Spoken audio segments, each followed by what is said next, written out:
बघा मित्रांनो, दिलेलं गणित हे CHSL 2023 आले. त्यामध्ये काय म्हणते, एकूण मतदार 7,50,000 होते. म्हणजे एका निवडणुकीमध्ये 7,50,000 मतदारांनी भाग घेतला. किती एकूण मतदार किती आहेत बघा, एकूण मतदार आहेत 7,50,000. त्यानंतर काय म्हणते बघा, एका उमेदवाराला 3,82,000 मते मिळाली. किती 3,82,000 मते मिळाली. एका समजा ए ला किती मते मिळाली, 3,82,500 मते मिळाली. त्यानंतर काय म्हणतं, जी एकूण वैध मतांच्या 60% होती. आणि तर अवैध मतांची टक्केवारी किती असेल, म्हणजे अवैध मतं आपल्याला काढायची, अवैध मतांची टक्केवारी काढायची. तर ते काय म्हणतंय, ही ए ला जी मतं मिळाली ती वैध मतांच्या 60% होती. मग वैध मते आपण आधी काढून घेऊया. बघा म्हणजे काय म्हणतंय, 3,82,500 ते म्हणतं ही 60% वैध मतांच्या, आपण टोटल मतं नाहीत, हे वैध मत आहेत फक्त.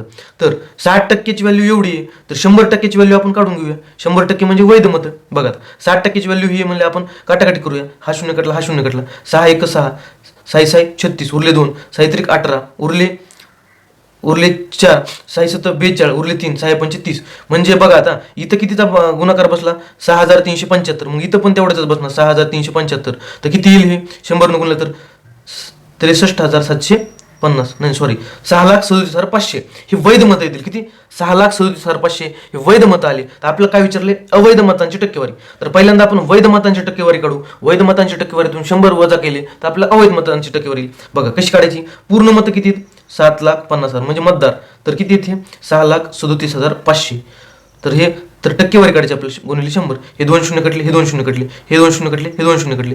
25 त्रिक 75, 25 दोन्ही 50, उरले 13, 25 पाचा 1,400, उरले 12, 25 पाचा 1,400. किती आलं 255/3. 255/3 ला कसं काटायचं बघा, 3 1 3, 3 8 24, उरले किती 1, 3 5 15. म्हणजे वैध मतांची टक्केवारी किती आली 85%. वैध मतांची आपल्याला विचारले अवैध मतांची, मग 85% वैध आहेत, तर अवैध किती असतील 15%. म्हणजे अवैध मतांची टक्केवारी किती आली 15%. धन्यवाद.